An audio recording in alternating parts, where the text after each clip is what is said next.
नमस्कार दोस्तों, स्वागत है आपका आपके अपने YouTube चैनल में जिसका नाम है स्टडी विद जगदम्बे शुक्ला।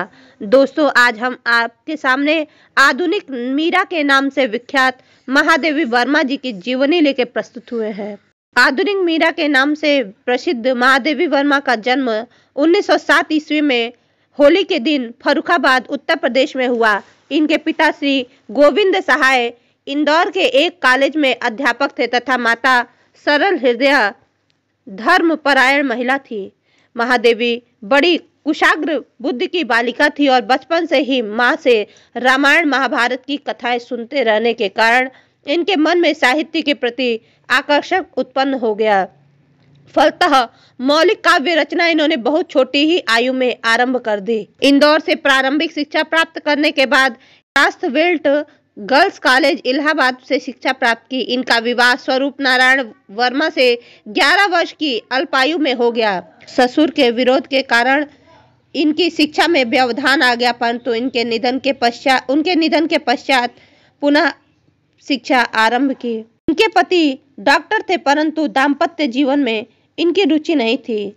इनके जीवन पर महात्मा गांधी का और कला साहित्य साधना पर कवि रविंद्र का प्रभाव पड़ा। इन्होंने नारी स्वातंत्र्य के लिए संघर्ष किया, परंतु अपने अधिकारों की रक्षा के लिए नारियों को शिक्षित होना आवश्यक बताया।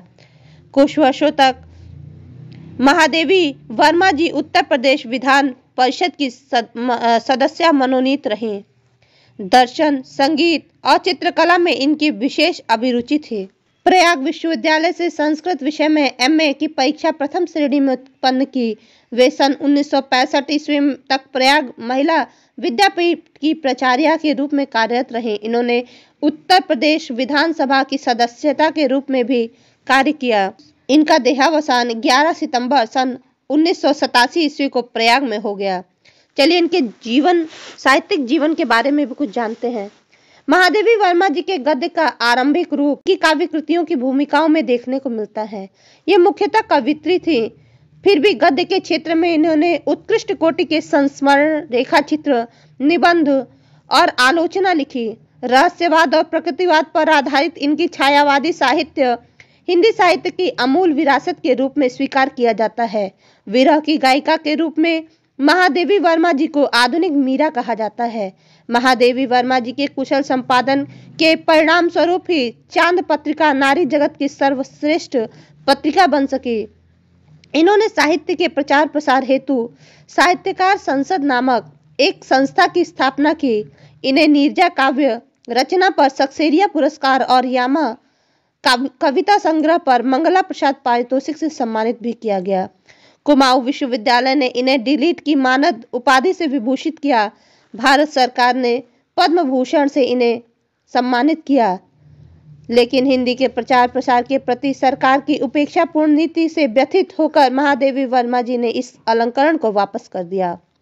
ज्ञानपीठ पुरस्कार इन्हें सन 1983 ईस्वी में प्राप्त हुआ। आधुनिक मीरा जी को छायावादी युग का प्रमुख आधार स्तंभ भी माना जाता है। करुणा और भावुकता इनके व्यक्तित्व के अभिन्न अंग रहे। जहां एक ओर उनके काव्य में भावनाओं की अभिव्यक्ति हुई, वहीं दूसरी ओर इनकी ये भावनाएं संपर्क में आने वाले पीड़ित और दुखी व्यक्तियों के लिए भी प्रेम और सहानुभूति से प्रभावित करती रहे। चलिए इनके कृतित्व के बारे में विशेष रूप से जानते। इनका निबंध संग्रह है छड़दा, श्रृंखला की कड़ियां, अबला और सबला, साहित्यकार की आस्था, जबकि संस्मरण और रेखा चित्रों में स्मृति की रेखाएं, अतीत के चलचित्र, पथ के साथी, मेरा परिवार है।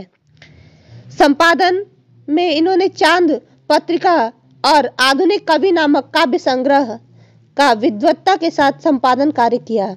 आलोचना, हिंदी का विवेचनात्मक गद्य और यामा और दीपशिखा की भूमिकाएं।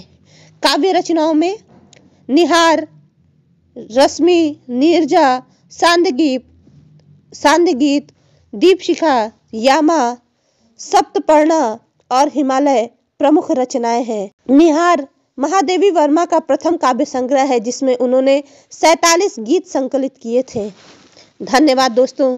यदि आपको ये वीडियो अच्छा लगा हो तो प्लीज़ कृपया इसे लाइक, शेयर, सब्सक्राइब करना ना भूलें।